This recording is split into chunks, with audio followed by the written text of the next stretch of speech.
પાટીદાર અગ્રણી જયરામ બાપાની ટકોર બાદ ગીતા પટેલે પ્રતિક્રિયા આપી, કહ્યું કે સમાજના મંચ પરથી થોડું બોલવામાં ભાન રાખવું જોઈએ. સ્ત્રીઓ શણગાર પતિના બજેટમાં જ કરે છે. સમાજના મંચો પરથી ભાષણબાજી કરી છૂટી જવું એવી આગેવાની કરવાની કોઈ જરૂર નથી.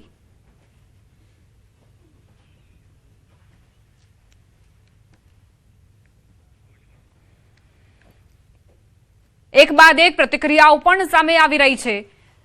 રેશમા પટેલે પણ પ્રતિક્રિયા આપી છે. ડોક્ટર રૂપલ પટેલની પણ પ્રતિક્રિયા સામે આવી છે. જયરામ બાપાની ટકોર બાદ આ પ્રતિક્રિયાઓનો દોર શરૂ થયો છે. ખાલી તમે તમારું મન ચાહ્યું ને એમ કહી દો કે મહિલાઓને તૈયાર થવાના ઘોડા ઉપડ્યા છે, તો સ્ત્રીનો એક શણગાર છે અને સ્ત્રીઓ હંમેશા પોતાના પતિ જેટલું કમાતા હોય એ બજેટમાં જ ચલાવીને કામ કરતા હોય છે.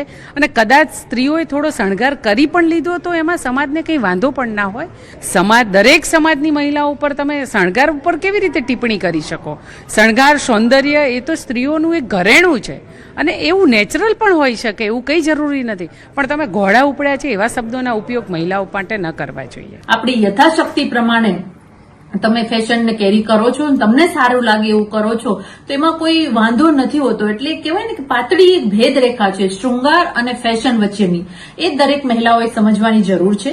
આંધળું અનુકરણ કરી અને સારા દેખાવાના બદલે આપણે ઘણી બધી વાર ખૂબ જ વિયર્ડ દેખાતા હોય છે, તો હું માનું છું કે એ ખુદ મહિલાએ સમજવું પડે. જો મેકઅપની અંદર મધ્યમ વર્ગની જે દીકરીઓ છે એ ટુ મચ એક્સપેન્સ કરતી નથી, પરંતુ હા જે અપર કાસ્ટની જે દીકરીઓ છે એ આમાં વધારે પડતો એક્સપેન્સ કરતી હોય છે.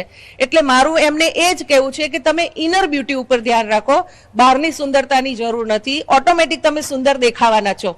તમારી મેનર, તમારી એટિકેટ, તમારી બોલ્ડનેસ, તમારો કોન્ફિડન્સ એ તમારી સુંદરતામાં વધારો કરવાનો જ છે.